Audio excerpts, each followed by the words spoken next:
Everyone, this side खुशी ma'am स्वागत करते हो सभी का इस चैनल पे। जल्दी से ऑडियो वीडियो कंफर्मेशन दे देंगे सारे बच्चे and let us start with the session. आज का सेशन बहुत ही स्पेशल होने वाला है बिकॉज आज के सेशन में हम लोग कंट्रोल एंड कोऑर्डिनेशन के कॉम्पिटेंसी बेस्ड क्वेश्चंस करने वाले हैं। ठीक है, तो जल्दी से पहले तो आप लोग फायर इमोजीज बना दीजिए चैट बॉक्स में एवरीवन। चलिए फायर इमोजीज बनाएंगे, उसके बाद में ही हम शुरू करने वाले हैं। सो आज का topic as you all can see in the thumbnail it is control and coordination के कॉम्पिटेंसी बेस्ड क्वेश्चन। वैसे तो हम लोगों ने बहुत सारे सेशंस कर लिए हैं लाइफ प्रोसेसेस के, कंट्रोल एंड कोऑर्डिनेशन के, राइट। बहुत सारे सेशंस ऑलरेडी हो चुके हैं, पर कॉम्पिटेंसी बेस्ड क्वेश्चंस जो आपके सीबीएसई पैटर्न में ऑलरेडी इंक्लूडेड कर दिया है एंड ज्यादातर की आपका पेपर कॉम्पिटेंसी ही आने वाला है। So it is very very important कि हम लोग कॉम्पिटेंसी बेस्ड क्वेश्चंस भी उतना ही प्रैक्टिस करें और उतना ही सीरियसली ले। ठीक है, तो चलिए स्टार्ट करते हैं। उससे पहले मैं आप लोगों को एमवीसैट के बारे में बता देती हूँ। तो एमवीसैट एग्जाम्स अभी चल रही है। ठीक है, पहले मैं ये आपको बोलती थी कि जल्दी से जाइए रजिस्टर कर लीजिए, बट बेटा ऑलरेडी थोड़े पेपर्स हो चुके हैं, अब थोड़े पेपर्स बाकी है। तो अगर आप अभी भी चाहते हो तो this is the last and the final chance जहां पर आप रजिस्टर हो सकते हो एमवीसैट एग्जाम में। Link is there in the description box, you all can go and check that out. Okay, तो चलिए स्टार्ट करते हैं विद द सेशन। बहुत सारे बच्चे न्यू आए हैं इस पर्टिकुलर सेशन में, तो बेटा आप लोगों को ना प्लेलिस्ट सेक्शन एक बार चेक कर लेना है, क्योंकि प्लेलिस्ट में मैंने सारे जो भी अभी तक लाइव सेशंस लिए हैं, जो भी हम लोगों ने प्रैक्टिस सेशंस लिए हैं, वो सारी की सारी चीजें मैंने वहां पर डाल दिए हैं। ठीक है, तो आप लोग वहां पर जाकर एक बार चेक कर लीजिएगा। चलिए आ चुके सारे बच्चे, लाइक कर देंगे। चलो लाइक करेंगे, उसके बाद में हम शुरू करने वाले। आप लोग लाइक नहीं करोगे तो मैं भी शुरू नहीं करने वाली। आप लोग लाइक करिए। चलिए, और कितने लोगों की हाफ ईयरली एग्जाम्स खत्म हो चुकी है ये बताइए। कितने लोगों की हाफ ईयरली एग्जाम्स खत्म हो चुकी है और अभी मतलब हो गया है, उनका एग्जाम हो गया है, सब बोलो मुझे। हाथ ऊपर करो जिसका हाफ ईयरली एग्जाम खत्म हो चुका है। हाँ, मैंने क्वेश्चन पूछा किसका हाफ ईयरली एग्जाम खत्म हो चुका है। Good evening. ओके, एंड हो चुका है। नाइस, मेरा अभी स्टार्ट भी नहीं हुआ है। ओके, अच्छा स्टार्ट भी नहीं हुआ है, ठीक है। तो डिफरेंट ऑडियंस है, स्टार्ट नहीं हुआ किसी का खत्म हो चुका है, किसी का चल रहा है, कोई बात नहीं। आप जो भी स्टेज में हो, आप लोग के लिए ये पर्टिकुलर सेशन बहुत ही इंपॉर्टेंट रहेगा। Competency based question. A boy accidentally touches a hot utensil, immediately withdraws his hand without thinking.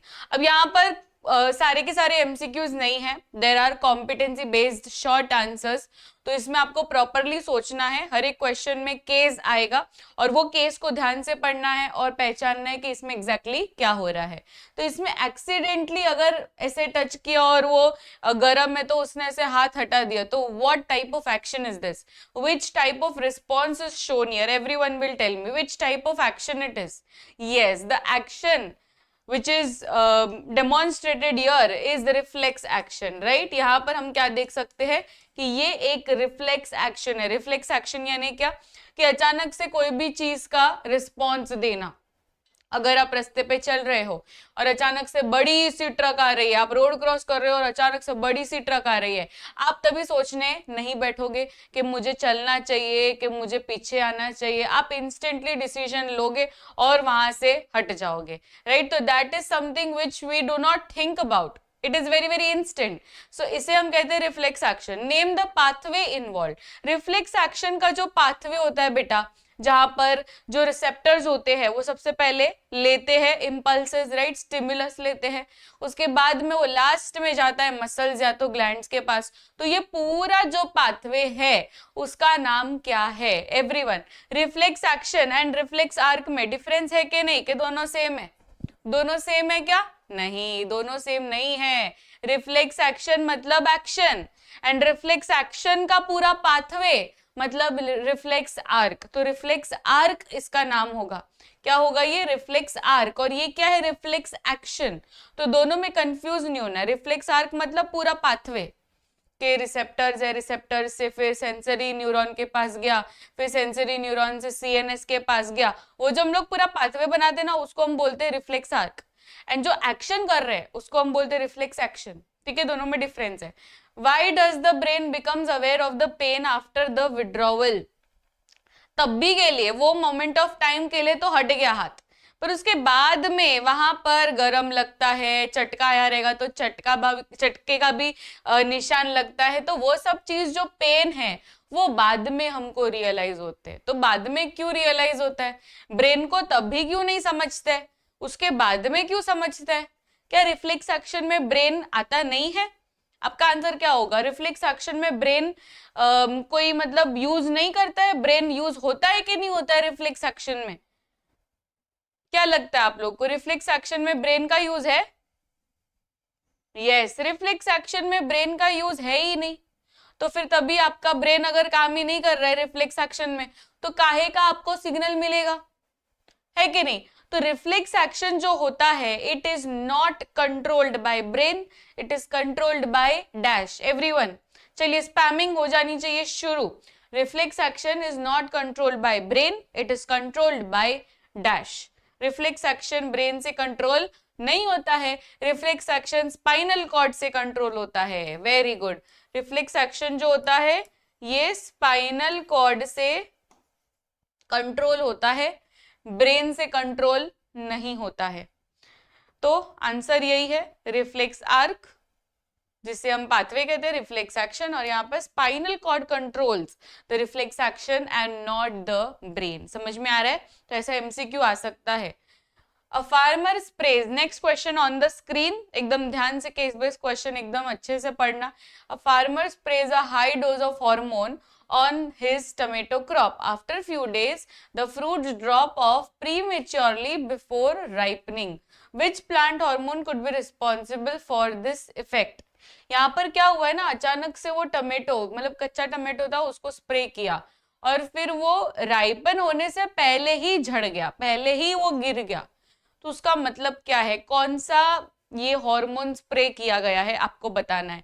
Which hormone is responsible, फिर आपको बोलना है कि name 2 more functions of this hormone, suggest a correct hormone that could have been used to promote flowering। इसमें flowering होने ही नहीं दिया, बेचारा फ्रूट ऐसे ही गिर गया, तो इसमें कौन सा हार्मोन यूज हुआ है? इसमें एब्सिसिक एसिड। बहुत सारे बच्चे मैं देख रही हूँ इथिलीन लिख रहे हैं। कैसे इथिलीन? यस, कैसे इथिलीन? आप लोग को मुझे पता है क्या सोच रहे हो आप लोग ये सोच रहे होंगे कि मैम वो टमेटो क्रॉप के ऊपर ऐसे स्प्रे किया तो पकाने के लिए तो इथिलीन ही होता है, पर अगर आप क्वेश्चन ध्यान से देखोगे तो इसमें पकाने के लिए बोला है क्या? इसमें बहुत क्लियरली वो लोग ने मेंशन किया है कि before ripening only it fall, तो उसको राइपन होने नहीं दिया। अगर इथिलीन को स्प्रे करते तो वो राइपन होता कि नहीं होता ना, पर इसमें राइपन हुआ ही नहीं, वो ऐसे ही झड़ गया, वो ऐसे ही विल्ट होने लगा। तो हम लोग एब्सिसिक एसिड में विल्टिंग ऑफ लीव्स, सेनेसेंस, ये सब चीज लिखते हैं ना, तो इसका मतलब क्या है कि इसमें इथिलीन यूज नहीं हुआ है, क्योंकि ये राइपनिंग नहीं करवा रहा है, ये उल्टे का वहां पर विल्टिंग करवा रहा है। विल्टिंग मतलब मुरझा जाना, नीचे गिर जाना, लीव्स का या फ्रूट का या फ्लावर का, किसी का भी, तो that is called as wilting. तो यहाँ पर ये विल्टिंग कॉज करवा रहा है, which is nothing but abscisic acid, right. तो इसका आंसर क्या रहेगा? सभी को समझ में आया ये आंसर क्यों एब्सिसिक एसिड है? समझ में आया कि इसमें क्यों हम लोगों ने एब्सिसिक एसिड लिखा, इथिलीन क्यों नहीं लिखा? बिकॉज इसमें क्वेश्चन में बहुत क्लियरली बोला है before ripening only it fall, तो ये राइपनिंग नहीं करवा रहा है, right. Next, name 2 more functions of this hormone। 2 functions और लिखने हैं, तो वो तो आराम से लिख सकते हो, सेनेसेंस लिखकर आ जाओ, सीड डॉर्मेंसी लिखकर आ जाओ, ठीक है। तो ये सारे हो जाएंगे of the functions of abscisic acid. तीसरा, suggest a correct hormone that could have been used to promote flowering. अब यहाँ पर प्रमोट बोला है, राइट। प्रमोटर्स, ग्रोथ प्रमोटर्स में आपको देखना है। तो हमें पता है plant hormones are of 2 types, yes और नो? सभी को याद है प्लांट हार्मोन्स? अगर मैं आपको पूछूं प्लांट हार्मोन्स का टाइप्स, तो आप लोग लिख सकते हैं। प्लांट हार्मोन्स हम लोगों को 2 तरीके के आते हैं। कौन कौन से? एक तो प्लांट हार्मोन यानी फाइटो हार्मोन होता है ग्रोथ प्रमोटर। तो phyto hormones can be divided into 2 groups. Phyto hormones can be divided into 2 groups. एक तो होता है ग्रोथ प्रमोटर,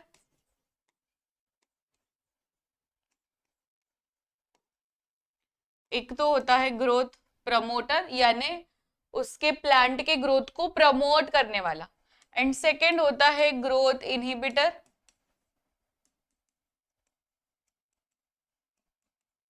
तो ग्रोथ प्रमोटर एक बाजू और दूसरी तरफ एक ग्रोथ इनहिबिटर। तो growth promoter and growth inhibitor में क्या डिफरेंस है? ये प्रमोट करता है ग्रोथ को।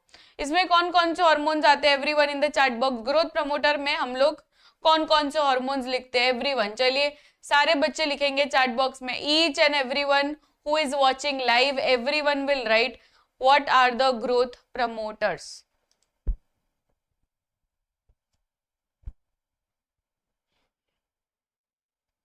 यस, बहुत ही बढ़िया। तीन ही है हमारे पास, that is auxin, gibberellin and cytokinins. Auxin, gibberellin and cytokinin. दूसरा होता है ग्रोथ इनहिबिटर, जिसमें एब्सिसिक एसिड एंड इथिलीन। ये याद रहेगा, ठीक है। Next question. A patient is diagnosed with uncontrolled sugar levels in the blood. बहुत ज्यादा उसके ब्लड के अंदर शुगर है, शुगर बहुत ज्यादा बढ़ गया है। तो आपको बताना है which endocrine gland is not functioning properly। अगर शुगर लेवल ज्यादा, इसका मतलब है कि कोई तो हार्मोन काम नहीं कर रहा है। और वो हार्मोन क्यों काम नहीं कर रहा है? क्योंकि वो पर्टिकुलर ग्लैंड जो वो हार्मोन बना रही है वो काम नहीं कर रही है। आपको बताना है कि कौन सा ग्लैंड। आपको हार्मोन नहीं पूछा है अभी तक, तो फर्स्ट क्वेश्चन में सिर्फ ग्लैंड पूछा है। बताइए ग्लैंड, कौन सा ग्लैंड काम नहीं कर रहा है? पैनक्रियाटिक ग्लैंड कोई नहीं बोलेगा चैट बॉक्स में, मैं देख रही हूँ। पैनक्रियाटिक ग्लैंड, पैनक्रियाटिक ग्लैंड नहीं, पैनक्रियास बोलना है। क्या बोलना है? पैनक्रियास। तो pancreas is serving as a dual organ. Life processes में हम लोगों ने देखा कि पैनक्रियास एंजाइम्स बनाता था। अभी कंट्रोल एंड कोऑर्डिनेशन में ये हॉर्मोन्स बना रहा है, मतलब ये एंजाइम भी बना सकता है, हॉर्मोन्स भी बना सकता है। तो पैनक्रियास इज द पैनक्रियास, बस पैनक्रियास, पैनक्रियाटिक ग्लैंड नहीं बोलना है, ओके। तो ये कौन सा ग्लैंड का नाम है? Pancreas. Second, name the hormone involved. Hormone कौन सा है? पैनक्रियास कौन सा हार्मोन बनाता है जिससे ये ब्लड शुगर लेवल को एक्चुअल में उसको कंट्रोल करना चाहिए, पर ये नहीं कर पा रहा है बिकॉज वो हार्मोन की कमी है। कौन से हार्मोन की कमी है? कौन से हार्मोन की कमी है? वेरी गुड, इंसुलिन की कमी है। उसके ब्लड के अंदर इंसुलिन की कमी है। अगर इंसुलिन बनता तो ये ब्लड शुगर लेवल राइज नहीं होता, क्योंकि इंसुलिन क्या करता है? Decreases the blood sugar level. तो इंसुलिन नहीं है ब्लड में, इसलिए ये दिक्कत हो रही है। Explain how this hormone helps in regulating blood sugar level. तो आपको बताना है इंसुलिन क्या करता है। इंसुलिन इंक्रीज करता है ब्लड शुगर लेवल को कि डिक्रीज करता है? एवरीवन, इंसुलिन इंक्रीजेस के decreases? Insulin, yes, it decreases, it decreases. ये लोअर करता है ब्लड शुगर लेवल को। तो इसलिए जब भी हम लोग कुछ भी मीठा खा लेंगे, फॉर एग्जाम्पल अभी दिवाली आ रही है तो घर में इतने सारे मोतीचूर लड्डू के पैकेट, काजू कतली, फिर क्या क्या रहेगा ना, वो केसर पिस्ता का वो रहता है, सब कुछ रहेगा घर में।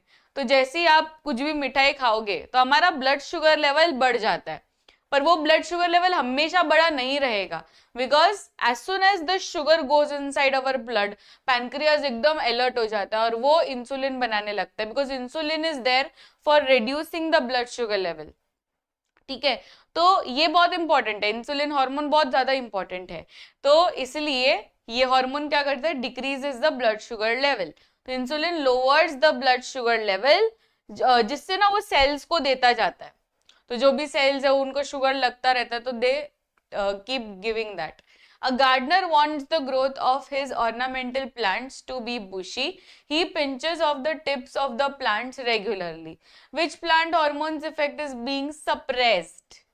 अगर ये टिप्स लिए जा रहा है बार बार, रोज रोज ये अगर टिप्स उखाड़े जाएगा तो टिप्स में कौन सा हार्मोन बनता है? सारे बच्चों को पता ही है।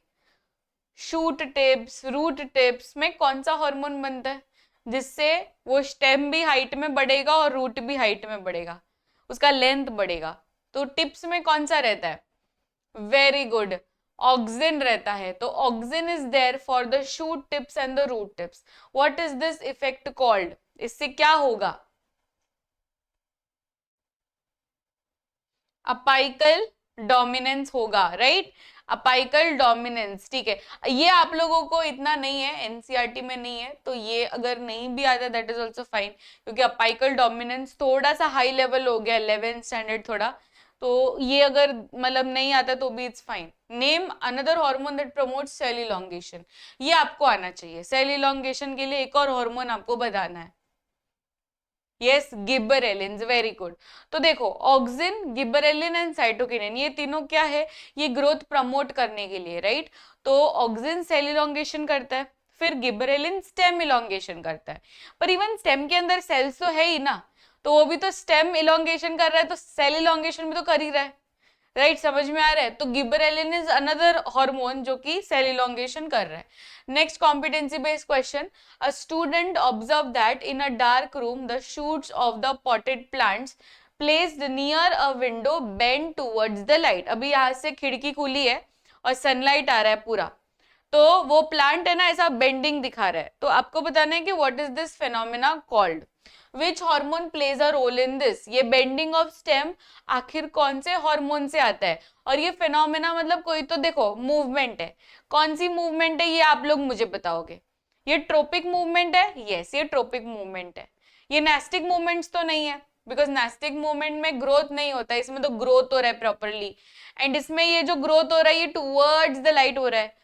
तो लाइट के इन्फ्लुएंस में अगर वो मूवमेंट हो रहा है तो इसे हम क्या कहते हैं बेटा, फोटोट्रोपिज्म, वेरी गुड। तो ये फिनोमेना को हम क्या कहेंगे, फोटोट्रोपिक मूवमेंट, या तो ये लिख सकते हो या तो फोटोट्रोपिज्म लिख लोगे तो भी it's fine. Next question, which hormone plays an important role.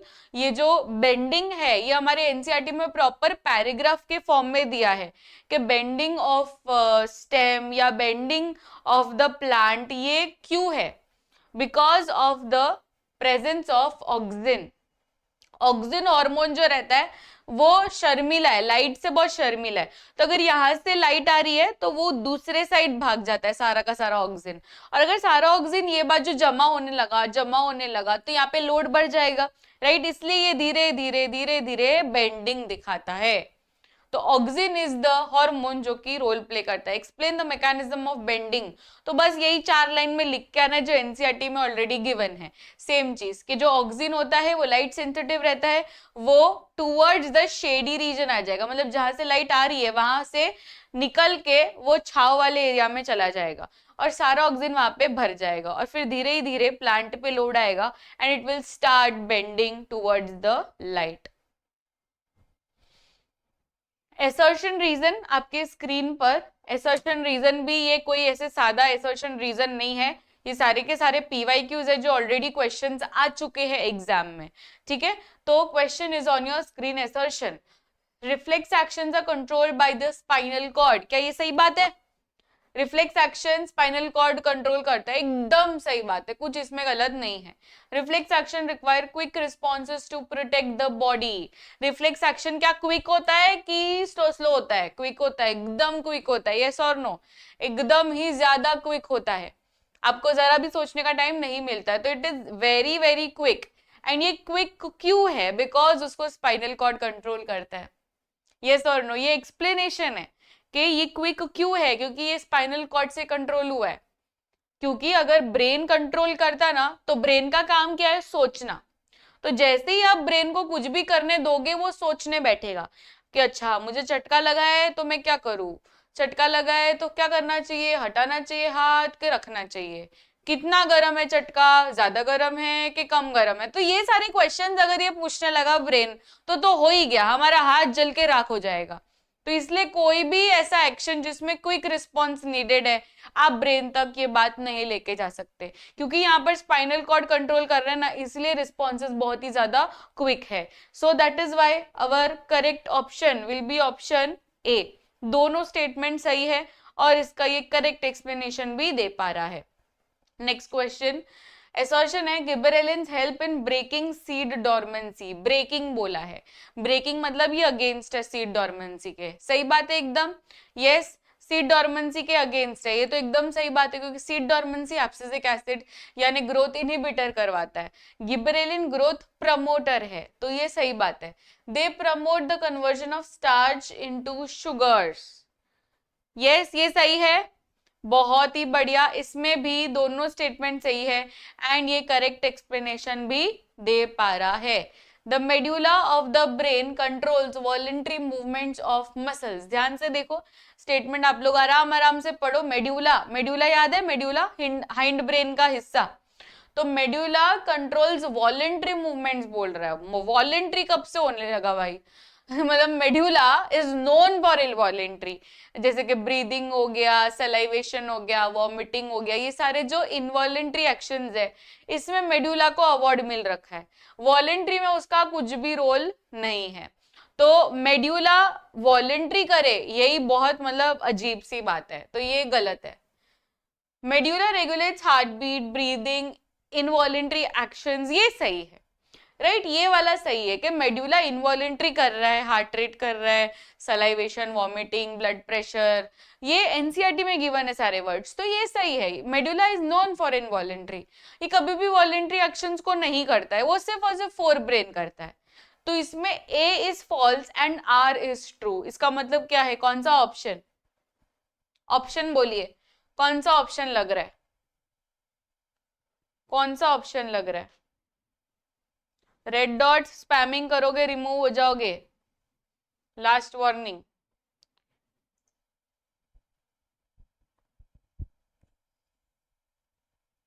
Permanently block हो जाओगे ऊपर से, कोई बचाने भी नहीं आएगा तुमको।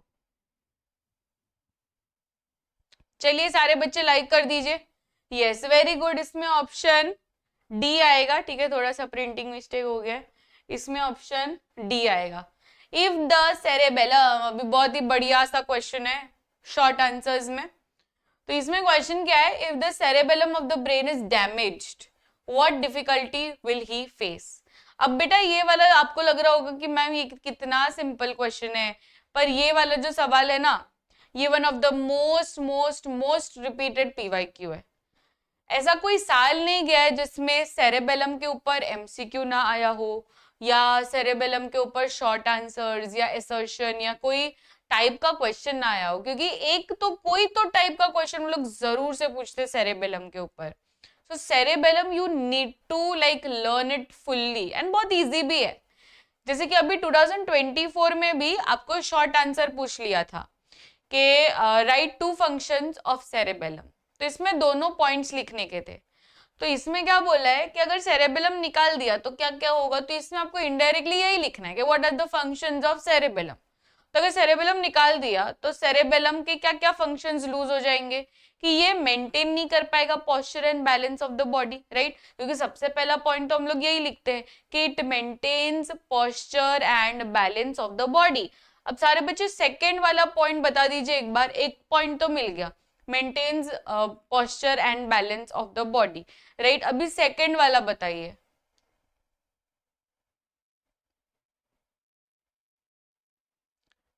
Yes, posture and balance of the body.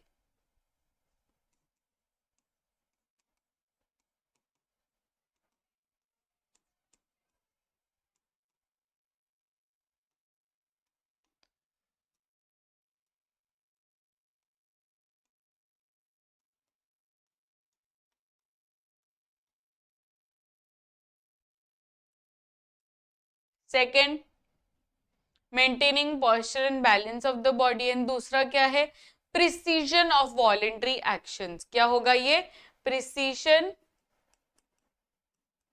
Of voluntary actions, precision of voluntary actions, ये दो एक्शंस उसके लूज हो जाएंगे क्योंकि सेरेबेलम काम नहीं कर रहा। नेक्स्ट, ये बहुत ही बढ़िया क्वेश्चन है और एकदम मतलब टेस्ट हो जाएगा आपका पूरा का पूरा, कि पर्सन को अगर गॉइटर है तो कौन सा ग्लैंड काम नहीं कर रहा है। अब याद करोगे यार, गॉइटर कौन से ग्लैंड का डिसऑर्डर था, गॉइटर, गॉइटर मतलब स्वोलन नेक हो जाता है।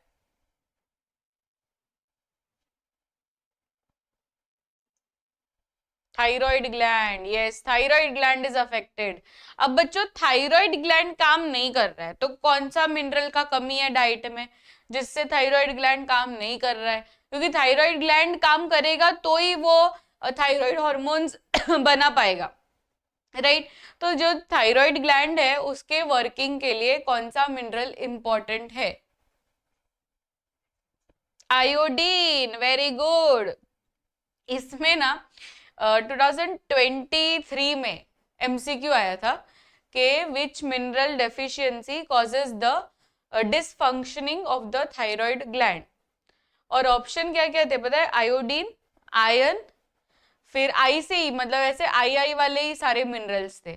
तो बच्चे कंफ्यूज होकर आयरन करके आ गए थे, कुछ ही बच्चे थे ऐसे, तो वो बच्चे आयरन करके आ गए थे। और तभी सेंस ऑफ माइंड नहीं चलता, एग्जाम के टाइम पे ऑलरेडी इतना प्रेशर रहता है कि तभी इतना ऐसा सोचते नहीं है कि अरे आयरन, क्योंकि आयरन का हमेशा लगता है हीमोग्लोबिन है तो हाँ हीमोग्लोबिन का कमी है, आयरन का कमी है, पर आंसर क्या है इसमें? आयोडीन है।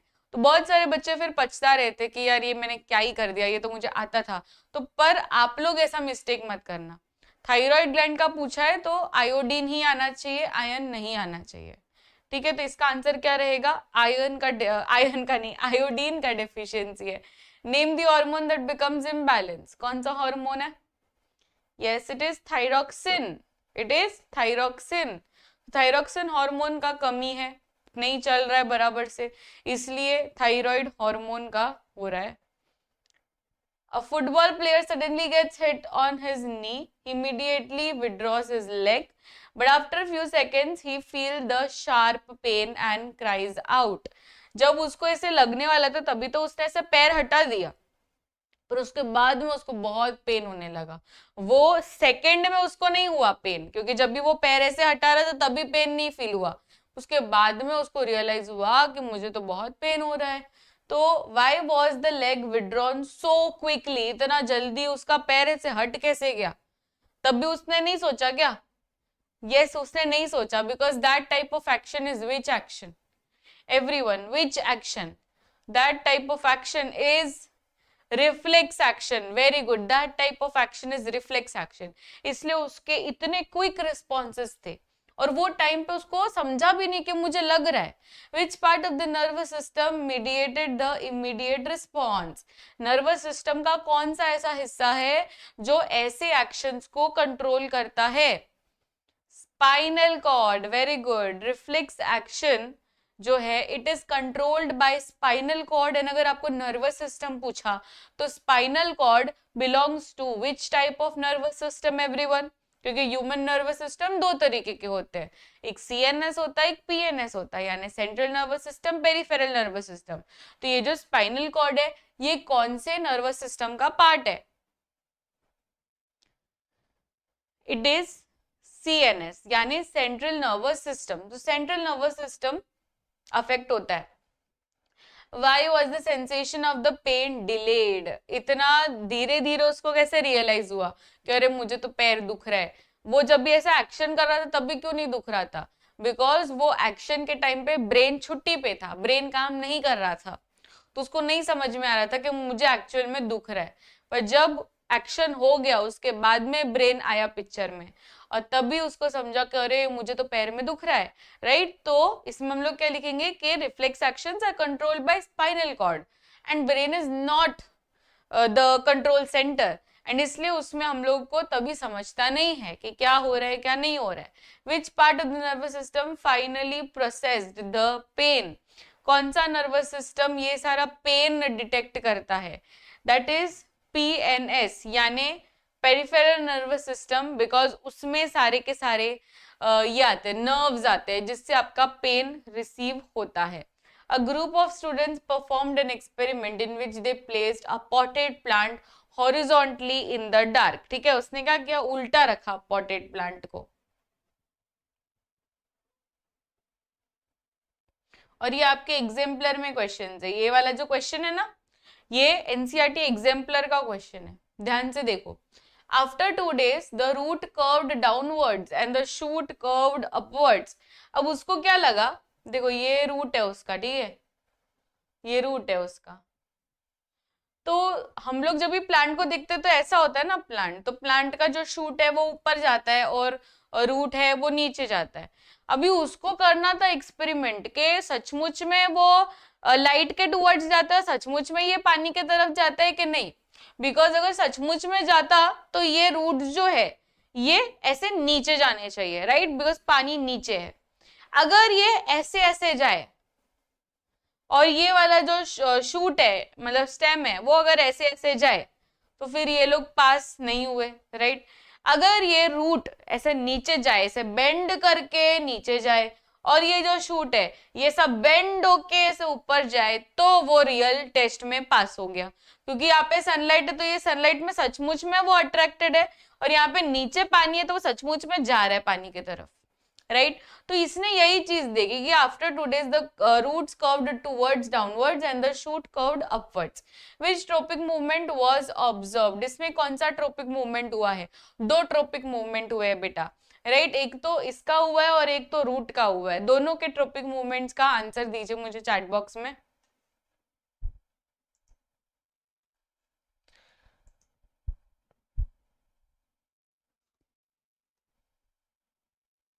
यस, दोनों ट्रोपिक मूवमेंट का आंसर देंगे तो इसमें हुआ है यस जियोट्रोपिज्म या तो हाइड्रोट्रोपिज्म, एंड शूट में हुआ है phototropism.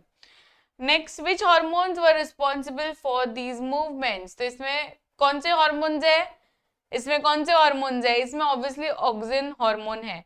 Explain how auxin distribution cause the shoot to bend upwards. तो इसमें देखो सनलाइट यहाँ पर है तो ऑब्वियसली जो भी ये एरिया में ऑक्सिन है वो दूसरी तरफ चला जाएगा, जिससे ये properly bending of the stem दिखाएगा। Why did the root bend towards downward? नीचे क्यों गया? क्योंकि नीचे ग्रेविटी है और दूसरी चीज नीचे वाटर है। तो इसमें जियोट्रोपिज्म एंड हाइड्रोट्रोपिज्म दोनों आते हैं, ठीक है। तो यही है।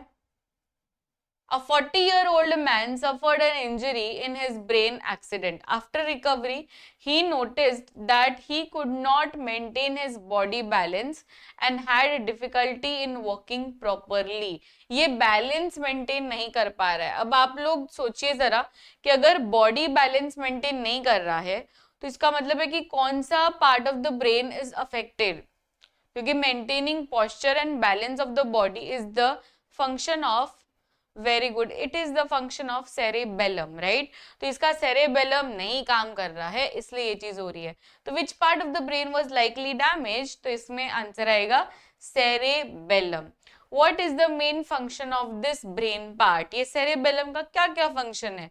तो वही 2 फंक्शंस हम लोग लिख कर आ जाएंगे, maintaining posture and balance of the body, and दूसरा क्या है? It is precision of voluntary actions.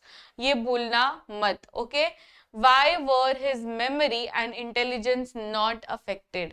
Memory और इंटेलिजेंस ऑब्वियसली काम मतलब वो काम करेंगे ही क्योंकि वो लोग का सेक्टर ही अलग है। मेमोरी और इंटेलिजेंस कौन सा ब्रेन संभालता है? कौन सा पार्ट ऑफ द ब्रेन संभालता है? एवरीवन। मेमोरी है, इंटेलिजेंस है, कॉग्निटिव चीजें है, ये सारी चीजें कौन? यस, बिकॉज 4 ब्रेन संभालता है और 4 ब्रेन को तो कुछ हुआ ही नहीं है। तो 4 ब्रेन को कुछ हुआ नहीं है तो ये सब चीज तो अच्छे से चलेगी।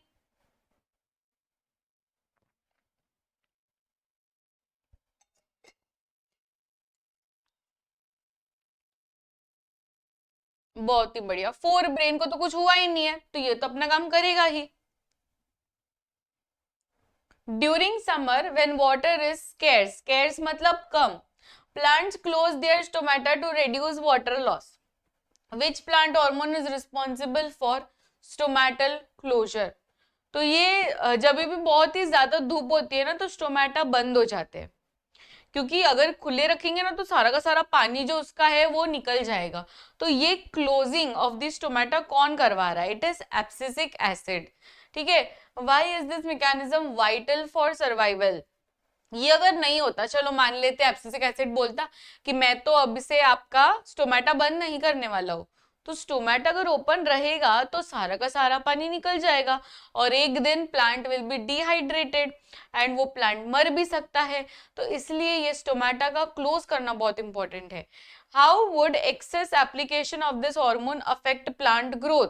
अगर ज्यादा ही ये हार्मोन डाल दिया तो क्या करने लग जाएगा? ये इनहिबिटर है, राइट? ये याद रखना, it is a growth inhibitor. तो ग्रोथ इनहिबिटर है तो ऑब्वियसली ये क्या करेगा? ग्रोथ इनहिबिटर है तो ऑब्वियसली ये मतलब पूरा का पूरा प्लांट का जो ग्रोथ है ना उसको इनहिबिट करना शुरू कर देगा।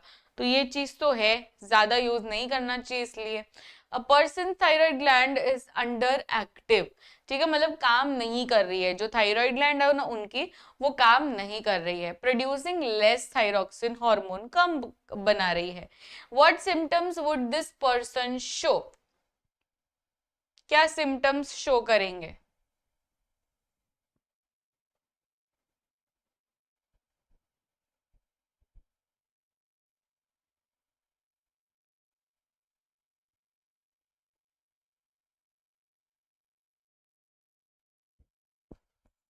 बहुत ही बढ़िया। अगर लेस थायरोक्सिन यूज हो रहा है तो इसका मतलब है कि थायराइड ग्लैंड काम नहीं कर रहा है। और अगर थायराइड ग्लैंड काम नहीं कर रहा है बच्चों, तो इसमें क्या क्या चीजें होगी?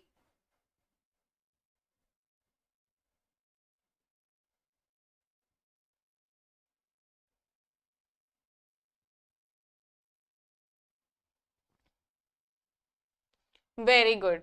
तो इसमें क्या क्या चीजें होगी? Swelling in neck, that is goiter, stunted growth, fatigue. Why is iodine important in this case? Iodine क्यों इंपॉर्टेंट है? आयोडीन इसलिए इंपॉर्टेंट है क्योंकि आयोडीन अगर नहीं हुआ ना तो थायराइड ग्लैंड काम नहीं करेगा। और थायराइड ग्लैंड अगर काम नहीं करेगा तो क्या होगा? थायराइड ग्लैंड काम तो करना चाहिए, राइट? नहीं तो फिर थायरोक्सिन हार्मोन नहीं बनेगा। और बच्चों सभी को पता है ना थायरोक्सिन क्या क्या करता है? इसमें नहीं लिखा है तो अच्छा है, आप लोग बताइए। सोचिए जरा, थायरोक्सिन क्या क्या करता है, मतलब थायराइड हार्मोन या थायराइड ग्लैंड किस काम का है? अगर थायराइड ग्लैंड काम ना करे तो क्या ही हो जाएगा? कुछ होगा? कुछ है फंक्शन? थायराइड ग्लैंड कुछ करता है कि नहीं करता है?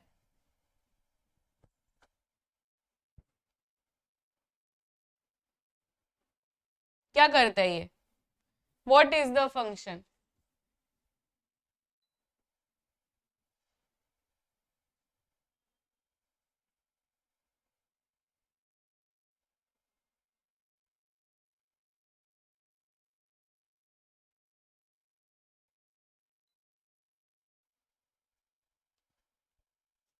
Don't know? बाप रे, मतलब आप लोग अभी अंधाधुंध खाली पढ़ाई कर रहे हो, राइट? मतलब आपको कुछ ऐसा नॉलेज है नहीं कि क्या है क्या नहीं है। और ये भी चीज नहीं है कि मैंने कुछ ऐसे आउट ऑफ सिलेबस पूछ लिया। This is there in your NCERT. NCERT थोड़ा खोलोगे ना तो आपको वो थायराइड ग्लैंड के पैराग्राफ में ही उसका फंक्शन मिल जाएगा। और उसमें लिखा भी है, दिखा दिखा आप लोगों को? एनसीईआरटी खोलो जरा, आपको मिल जाएगा वो लाइन, इट इज यूज्ड।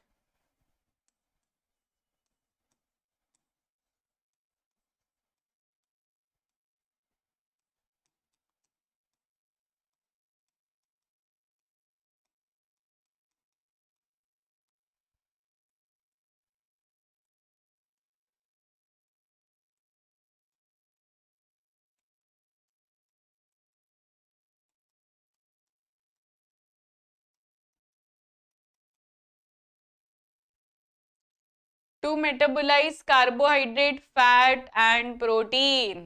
तो अगर थायराइड ग्लैंड काम नहीं करेगा ना तो आप लोग जो भी खा रहे हो, फॉर एग्जाम्पल आज आप लोगों ने एक प्लेट भजिया खा लिया, नॉर्मल इंसान ने एक प्लेट भजिया खाया और आपने जो एक प्लेट भजिया खाया उसमें बहुत डिफरेंस होगा। आपका जो एक प्लेट भजिया है ना वो बहुत आपको भारी पड़ेगा, बिकॉज आपका मेटाबोलाइज जो होना चाहिए वो नहीं हो रहा है, बिकॉज थायराइड ग्लैंड काम नहीं कर रहा है। समझ में आ रहा है? तो थायराइड ग्लैंड का बहुत इंपॉर्टेंस है। अगर वो काम नहीं करेगा ना तो आपके पेट में जो भी जा रहा है वो सिर्फ अक्यूमुलेट होता जाएगा, वो एक्चुअल में मतलब पूरी तरीके से ब्रेक डाउन नहीं होता। तो अक्सर ये देखा जाता है कि that particular person becomes fat, क्योंकि उसको थायराइड इश्यू है, तो उसके अंदर जो मेटाबोलाइजेशन पावर होना चाहिए वो नहीं है। तो उसका जो भी कार्बोहाइड्रेट है, फैट है, प्रोटीन है, वो ऐसा जमा होते जाता है और अच्छे से ब्रेक डाउन नहीं होता है। तो it is very very important. A gardener applied gibberellins to a sugarcane crop. After a few weeks, he noticed longer internodes and more juice yield. Which function of the gibberellin is demonstrated here? Gibberellin क्या कर रहा है यहाँ पर? Gibberellin में इसमें क्या लिखा है कि इसमें लॉन्गर इंटरनोड्स, मतलब इसने क्या कर दिया यहाँ पर, स्टेम इलोंगेशन कर दिया, राइट। इंटरनोड्स का जो लेंथ है वो बढ़ा दिया, तो इसमें stem elongation property gibberellin show कर रहा है। Name other two applications of gibberellin, और कोई भी दो फंक्शंस बता दीजिए।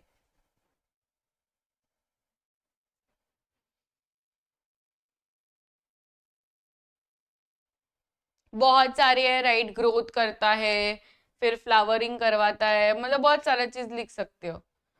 How is this different from auxin? तो ऑक्सिन क्या करता है ना, ऑक्सिन टिप्स में रहता है, वो शूट टिप्स रूट टिप्स में रहता है, पर ये ऐसा नहीं है, ये बीच में भी ऐसा रहता है और उसका लेंथ बढ़ाता है। A boy was frightened by a barking dog. He started sweating. His heartbeat increased and his breathing became fast. चलिए ये क्वेश्चन कर लीजिए, उसके बाद में मैं एक छोटा सा ब्रेक दे दूंगी आप लोगों को। तो ये क्वेश्चन कर लीजिए फटाफट से। अ बॉय वॉज फ्राइटेंड, ठीक है, उसको ना डर लग रहा था, कुत्ते भौंक रहे थे और वो तो एकदम मतलब डर के मारे ना उसका स्वेटिंग हो रहा था, उसका हार्ट बीट एकदम इंक्रीज हो गया और ब्रीदिंग रेट भी एकदम इंक्रीज हो गया। तो which hormone was secreted in this situation? इतना स्ट्रेसफुल कंडीशन या इतना इमरजेंसी सिचुएशन, मैंने बहुत सारे क्लूज आपको दे दिए, इमरजेंसी, फिर स्ट्रेस, ये सारी चीजें, हार्मोन कौन सी आता है, ये सारी चीजों में हार्मोन कौन सा आता है? Yes, it is the adrenaline. तो adrenaline is also called as emergency hormone, ये याद रखना। एड्रेनलिन जो होता है ना, इसे हम इमरजेंसी हार्मोन कहते हैं।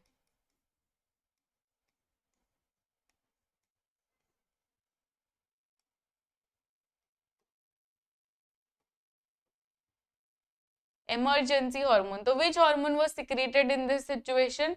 Adrenaline. Name the gland that secreted it. Adrenaline को कौन बनाया था? It is adrenal gland, right? Adrenal gland.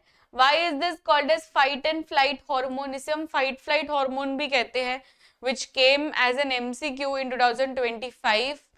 ठीक है, ये एमसीक्यू आया था कि which of the following hormone is called as fight and flight hormone. तो उसमें चार ऑप्शन दिया था, ऑक्सिन, गिबरेलिन, फिर एड्रेनलिन एंड ऐसा सब। तो इसमें आंसर था एड्रेनलिन। तो adrenaline is called as the fight और फ्लाइट हार्मोन बिकॉज ये सब स्ट्रेसफुल कंडीशंस में प्रोड्यूस होता है। Which part of the nervous system directly triggers this secretion? कौन सा नर्वस सिस्टम एकदम ये सिक्रीट करता है, एड्रेनलिन सिक्रीट करता है? Yes, it is sympathetic nervous system. तो ह्यूमन नर्वस सिस्टम में जो पेरिफेरल नर्वस सिस्टम था उसी का पार्ट है एक, that is sympathetic and parasympathetic, and that is a part of autonomic nervous system. तो सिंपैथेटिक मतलब एकदम स्ट्रेसफुल कंडीशन, तो स्ट्रेसफुल कंडीशन में एड्रेनलिन का बहुत ही बड़ा रोल होता है। समझ गया?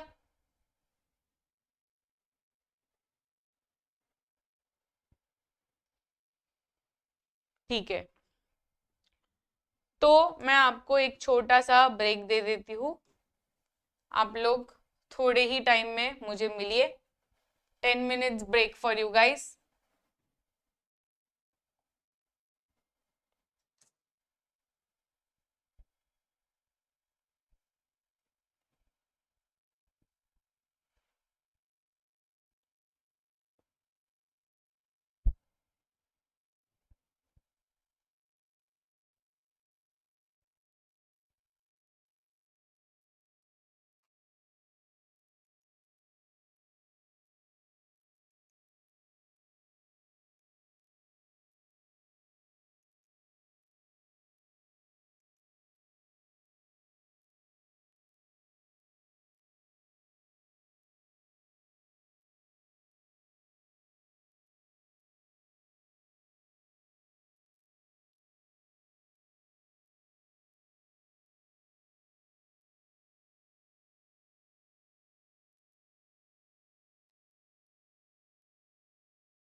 यस, तो रेडी, सारे बच्चे रेडी, फिर से एनर्जेटिक एकदम।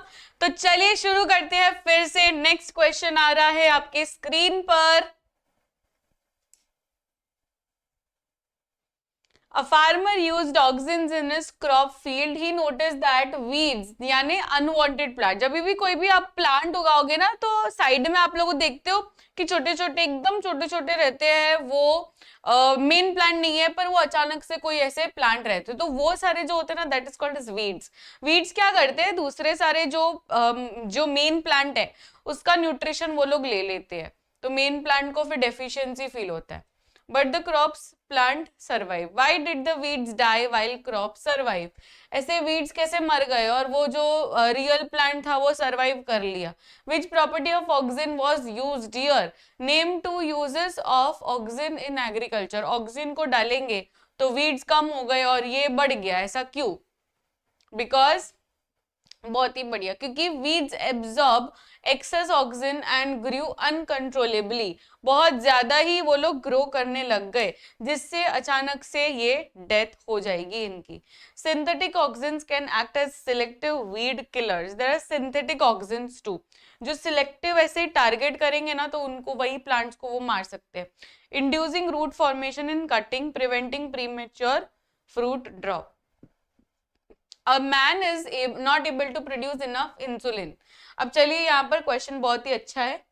इंसुलिन बना नहीं पा रहा है, what disease is he suffering from?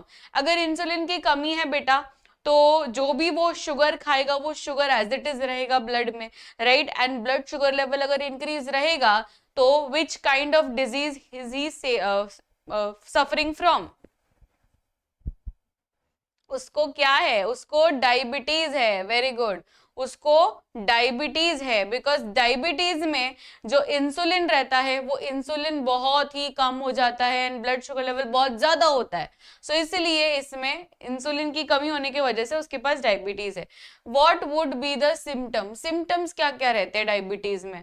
तो उसमें वो मीठा नहीं खा पाते हैं, राइट, एंड इसमें जो यूरिन रहता है उसमें शुगर पाया जाता है। How does the insulin normally regulate blood sugar level? तो ब्लड शुगर लेवल को इंसुलिन कैसे करता है? तो इंसुलिन जो भी एक्स्ट्रा शुगर है उसको ले लेता है, राइट, जिससे ब्लड में वो शुगर नहीं रहेगा। Students noticed that sunflower plants in their school garden turned their flowers towards the sun from morning to evening. What is this movement called? अगर ये sun के तरफ, सनलाइट के तरफ ये मूवमेंट दिखा रहा है तो वो वाली मूवमेंट को हम बेटा क्या कहते हैं? That kind of movement towards the sunlight. That type of movement towards the sunlight. Everyone like the session? सारे बच्चे बहुत ही बढ़िया। इसे हम कहते हैं फोटोट्रोपिज्म। फोटोट्रोपिज्म यानी कि टुवर्ड्स लाइट वाली movement. Which plant hormone is involve? कौन सा प्लांट हार्मोन इन्वॉल्व है यहाँ पर? तो कौन सा हार्मोन है इसमें? ऑक्सिन नाम का हार्मोन जो है ये इन्वॉल्व है, क्योंकि auxin bending of the stem दिखाता है। Explain its significance. क्या सिग्निफिकेंस है? तो बेंडिंग ऑफ स्टेम इसलिए दिखाता है बिकॉज जो भी ऑक्सिन है वो लाइट सेंसिटिव है, तो जहां पर लाइट नहीं है वहां पर जाकर ये बेंड हो जाता है उस तरफ।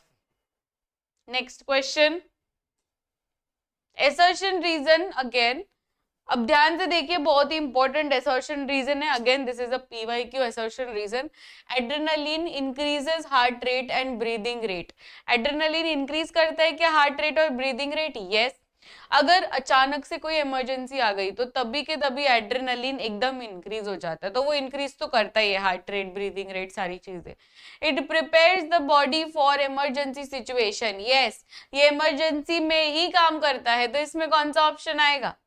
कौन सा ऑप्शन आएगा? दोनों, एसर्शन एंड रीजन दोनों सही है बेटा, एंड इसलिए ये ऑप्शन आएगा ए, बिकॉज इमरजेंसी सिचुएशन में ये प्रॉपरली उसको एक्सप्लेनेशन दे रहा है। तो coordination in plants is slower then in animals.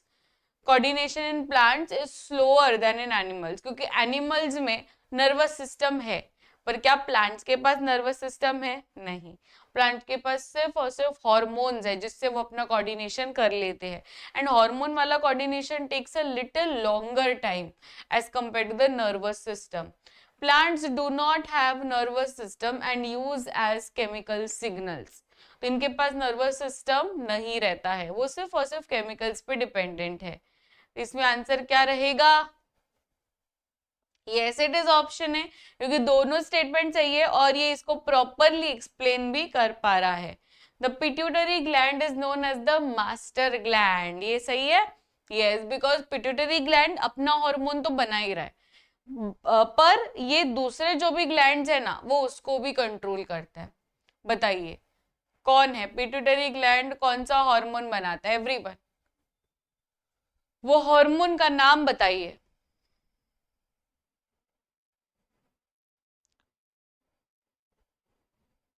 Yes, ये हार्मोन का नाम है growth hormone. Very good, growth hormone. तो ग्रोथ हार्मोन जो है ये खुद तो बना ही रहा है, पर साथ साथ में दूसरे जो भी ग्लैंड्स है ना उसको भी कंट्रोल में रख रहा है, इसलिए इसको हम कहते हैं master gland.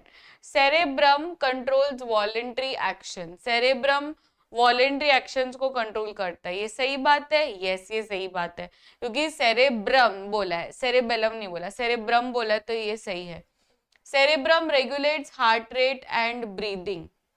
Cerebrum regulates heart rate and breathing. बताइए सेरेब्रम क्या करता है? हार्ट रेट, ब्रीदिंग ये सब करता है? नहीं करता है, राइट. ये सेरेब्रम है, सेरेब्रम हार्ट रेट ब्रीदिंग क्यों ही करेगा? ये इनवॉलेंट्री एक्शंस को कंट्रोल नहीं करता है. तो इसमें आंसर क्या रहेगा? सेरेब्रम थिंकिंग, वॉलेंट्री एक्शंस ये सब में करता है, मेमोरी, पर ये इसमें थोड़ी करेगा. तो A is true but R is false. A is true but R is false. Next question. Reflex actions are voluntary. यहीं पे मतलब उसने गलत बोल दिया. रिफ्लेक्स एक्शन वॉलेंट्री कैसे हो सकते हैं? हो सकते हैं क्या? रिफ्लेक्स एक्शन वॉलेंट्री हो सकते हैं क्या? रिफ्लेक्स एक्शन इनवॉलेंट्री ही रहेंगे, राइट. रिफ्लेक्स एक्शन तो इनवॉलेंट्री ही रहेंगे, तो ये तो गलत है. They are always controlled by brain. इसमें थोड़ा क्वेश्चन में मॉडिफाई कर रही हूं. They are always controlled by spinal cord. अब बताइए, अब बताइए, अब कौन सा ऑप्शन? पीनियल ग्लैंड मतलब वो एक छोटी सी ग्लैंड रहती है ब्रेन के अंदर जो स्लीप वेक साइकिल के लिए इंपॉर्टेंट है. मतलब हमें रात को नींद आती है और सुबह जागने का मन करता है. वैसे जागने का मन नहीं करता है, पर हमको सुबह जागना ही पड़ता है. तो ये सब चीज जो है वो साइकिल है. तो that is done by the pineal gland, कि हमें नींद कब आना, हमको उठने का कब, वो सब चीज.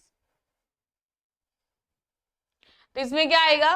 ए is false but R is true. तो इसमें option D. Next question. Why do plants bend towards light even though they lack nerves and muscles? इनके पास nerves and muscles नहीं है, पर इनके पास एक ऐसी चीज है जिससे ये बेंडिंग ऑफ लाइट दिखा रहा है. इनके पास क्या है? इनके पास हॉर्मोन्स है. अब वो हार्मोन का नाम आप लोग बताइए मुझे. वो हार्मोन का नाम बताइए आप लोग. कौन सा हार्मोन है जिससे ये बेंडिंग दिखा पा रहा है?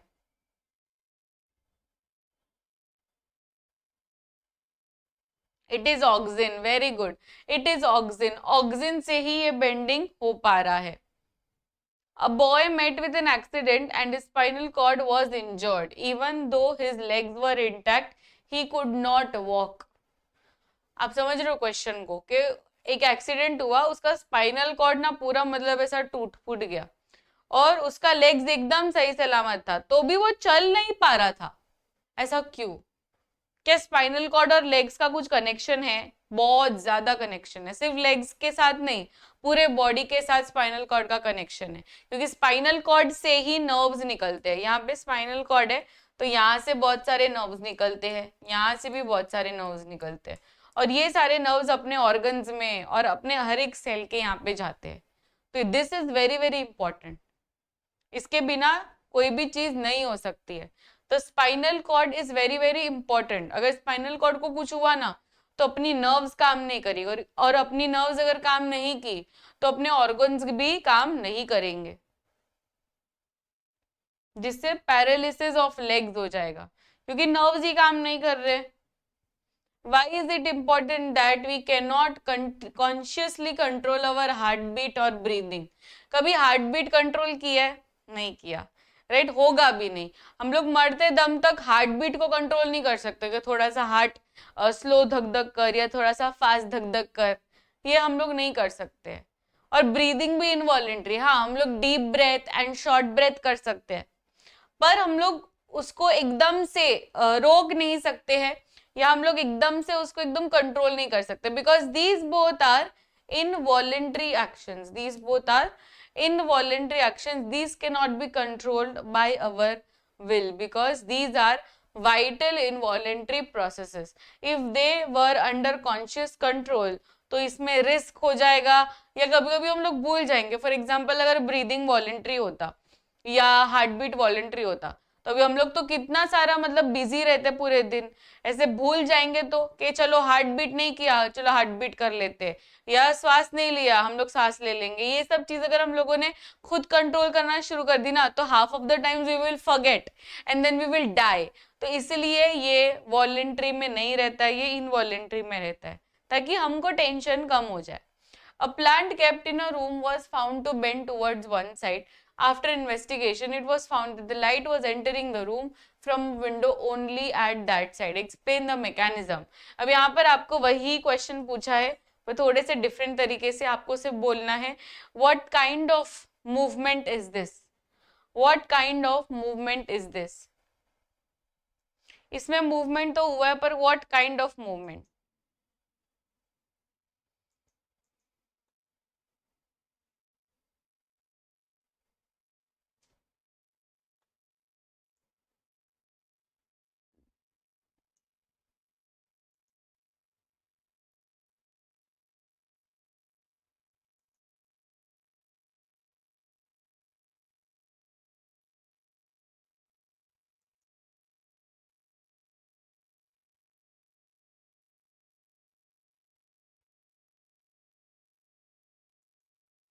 फोटोट्रोपिज्म यानी फोटोट्रोपिक मूवमेंट। वेरी गुड, इसका आंसर क्या रहेगा? Phototropic movement, phototropism. Next question, compare how control and coordination takes place in animal versus plants. अब एनिमल वर्सेस प्लांट्स में काफी डिफरेंस है, क्योंकि एनिमल के पास अगर हम कोऑर्डिनेशन देखें तो इसके पास दोनों कोऑर्डिनेशन है। एनिमल के पास नर्वस कोऑर्डिनेशन भी है एंड हार्मोनल कोऑर्डिनेशन भी है, वेयर एज प्लांट्स के पास सिर्फ और सिर्फ हार्मोनल कोऑर्डिनेशन है। तो यहाँ पर बहुत बड़ा डिफरेंस हो जाता है। देखो, तो एनिमल्स के पास नर्वस सिस्टम भी है और एंडोक्राइन सिस्टम यानी हार्मोनल सिस्टम भी है, तो दोनों तरीके से चीजें हो जाती है। पर प्लांट्स के पास सिर्फ और सिर्फ हार्मोन्स है, तो वो हमेशा मतलब स्लो ही चलने वाला है, बिकॉज इसके पास कोई नर्वस सिस्टम है नहीं। तो हार्मोन से करना है तो it will be slow and less precise, पर वो थोड़ा सा रहेगा, it is be precise. Next, अब आपका एकदम पैसेज बेस्ड क्वेश्चन है, ठीक है, मतलब एकदम केस बेस्ड क्वेश्चन प्रॉपर, जिसमें मैं आपको ऐसा पैसेज दिखाऊंगी और फिर बहुत सारे सेट ऑफ क्वेश्चंस आएंगे। तो पैसेज रीड करते जाइए और मुझे आंसर देते जाइए। अब कुछ ही क्वेश्चंस है, बस थोड़े ही क्वेश्चन है अभी। A student accidentally steps on a sharp thorn. He immediately withdraws his foot and then starts crying due to pain. His teacher explains that two different parts of the nervous system are involved here, one for quick action and another for feeling the pain. ठीक है, name the type of action shown when he immediately withdraws his feet. अचानक से जब वो ऐसे हाथ हटाता है या पैर हटाता है तो वो अचानक वाले एक्शन का नाम आपको बताना है। चलिए, तो एक के बाद आप लोग आंसर बताते जाइए। तो सबसे पहला क्वेश्चन है कि what is the type of the action, तो बताइए what is the type of the action. Very good, it is reflex action. तो फर्स्ट का क्वेश्चन का answer reflex action. Which pathway does this action follow, pathway का नाम पूछा है, reflex action action है, रिफ्लेक्स एक्शन का पाथवे रिफ्लेक्स आर्क है, राइट। तो सेकंड क्वेश्चन का आंसर है reflex arc. Which part of the nervous system perceives the pain later, कौन सा part of the nervous system, तो ब्रेन जो होता है वो धीरे धीरे सेंस करता है, क्योंकि धीरे धीरे वो एक्शन में आता है, तो धीरे धीरे उसको सेंस होता है कि अच्छा मुझे लगा है, मुझे पेन हुआ है, तो नर्वस सिस्टम को उसको ऐसे अफेक्ट होगा। Why is this action considered involuntary? Involuntary क्यों है? Because obviously इसमें आपको कोई भी खुद का विल या खुद का कोई एक्शन करने का नीड नहीं है। It is involuntary, right, it is involuntary, आप खुद से नहीं कर रहे हो, बिकॉज ये अचानक से चीजें हुई। अगर खुद से करते सेम ही चीज, अगर पैर हटाने वाला चीज है तो इट इज वॉलेंट्री एक्शन, पर बिकॉज ये आपके विल के अकॉर्डिंग नहीं हुआ, वो अचानक से हुआ, तो that will be considered as involuntary action, because it happens without conscious control. ये बहुत इंपॉर्टेंट है, without conscious control. Passage number 2, a plant kept in a dark room with light coming only from one window bends towards the light. A student was curious and tested by the covering of the tip within a aluminum foil. He found that the bending did not occur in this case. उसने ना tip को cover कर दिया aluminium foil से, और फिर देखा कि ये बेंडिंग कर रहा है कि नहीं कर रहा है, तो नहीं कर रहा था। यानी टिप में ऐसा तो कुछ है जो स्टेम को बेंडिंग करवा रहा है।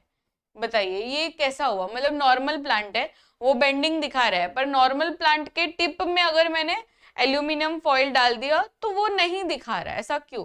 बिकॉज टिप में कौन सा है, कौन सा हार्मोन है वहां पर, वेरी गुड, वहां पर है ऑक्सिन हार्मोन, जिससे अगर आप उसको टिप को ब्लॉक कर दोगे तो ऑक्सिन हार्मोन काम नहीं करेगा।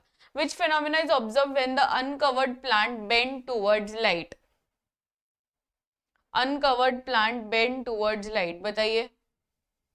वेरी गुड, अनकवर्ड प्लांट अगर बेंड टूवर्ड्स लाइट हुआ तो इसका मतलब है कि यहाँ पे फोटोट्रोपिज्म दिखा रहा है। विच हार्मोन इज रिस्पॉन्सिबल, कौन सा हार्मोन रिस्पॉन्सिबल है? ऑक्सिन हार्मोन रिस्पॉन्सिबल है। Why did the plant not bend when the tip was covered? क्योंकि टिप अगर कवर कर दिया तो उसमें वो ऑक्सिन जो होता है वो टिप्स में ही होता है, right, shoot tips and root tips में होता है, और अगर आपने टिप्स ही उसको कवर कर दिए तो फिर क्या ही उसको समझेगा कि यहाँ पे लाइट आ रहा है कि नहीं आ रहा। How does this bending help the plant? इससे प्लांट का जब ये बेंडिंग होगा तो उसका ग्रोथ भी हो रहा है, तो it is helping the plant by bringing out the growth, ठीक है। और इसका सनलाइट लेवल भी बढ़ जाता है, क्योंकि वो सनलाइट की तरफ जा रहा है तो उसका फोटोसिंथेसिस भी अच्छे से हो जाएगा। That is the next function. A boy got very scared, he suddenly saw a snake in the garden, his heart beat increase. उसने भाई सांप देख लिया, ठीक है, उसको इतना मतलब पसीने छूटने लग गए, वो एकदम डर गया। He started sweating and his breathing became very fast.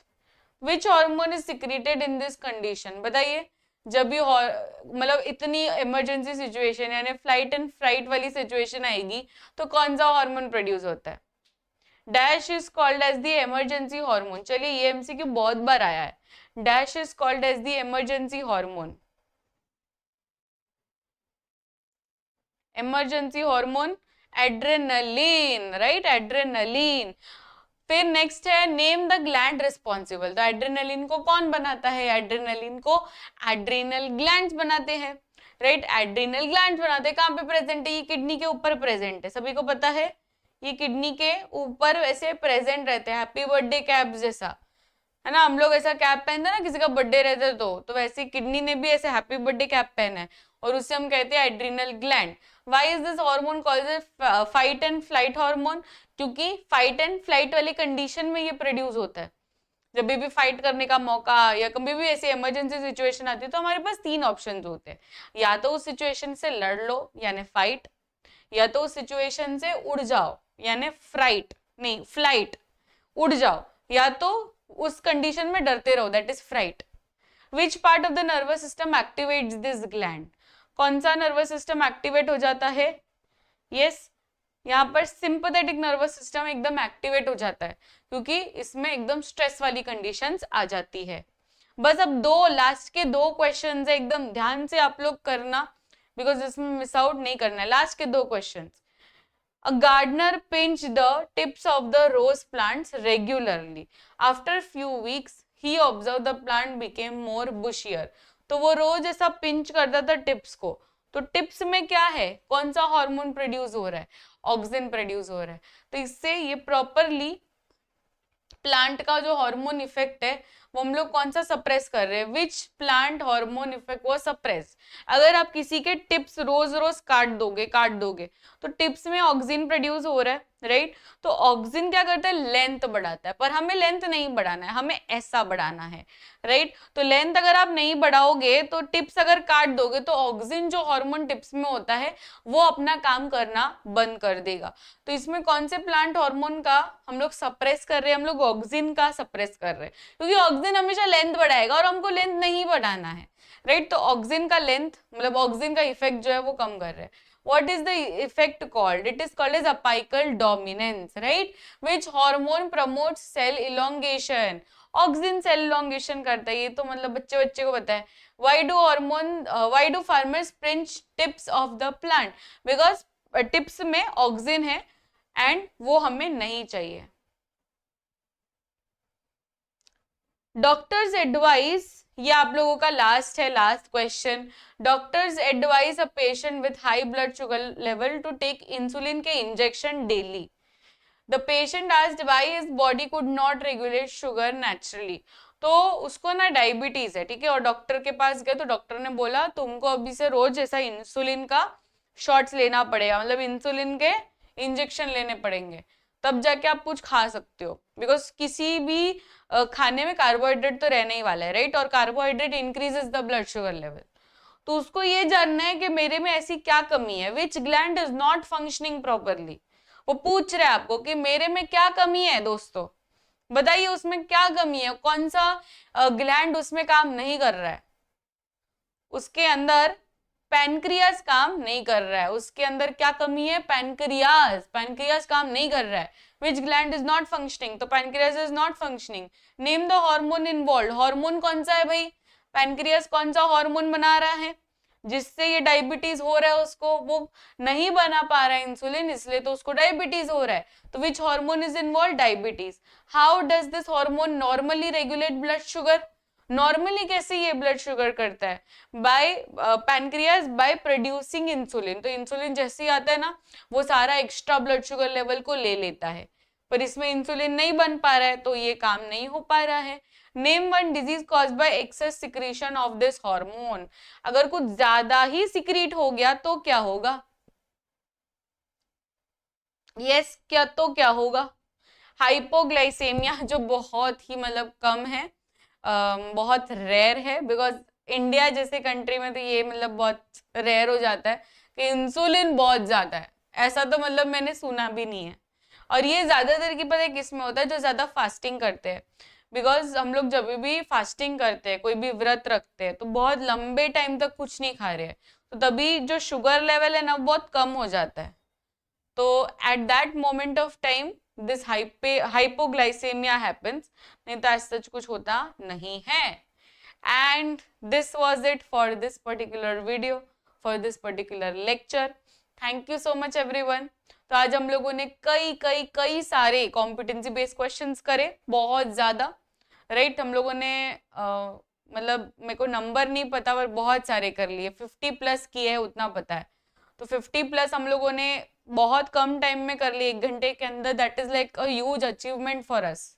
नहीं तो आप अगर अलग से बैठते कॉम्पिटेंसी बेस्ड क्वेश्चन करने, वो भी 50, आप शाम तक बैठे रहते हैं कि नहीं? मुझे तो पता है आप लोगों का नेचर, तो ऐसे ही बैठे रहोगे। तो इसलिए हम लोगों को लेक्चर्स में आना है, लाइव देखना है और अच्छे से वो सारी चीजें प्रैक्टिस कर लेनी है।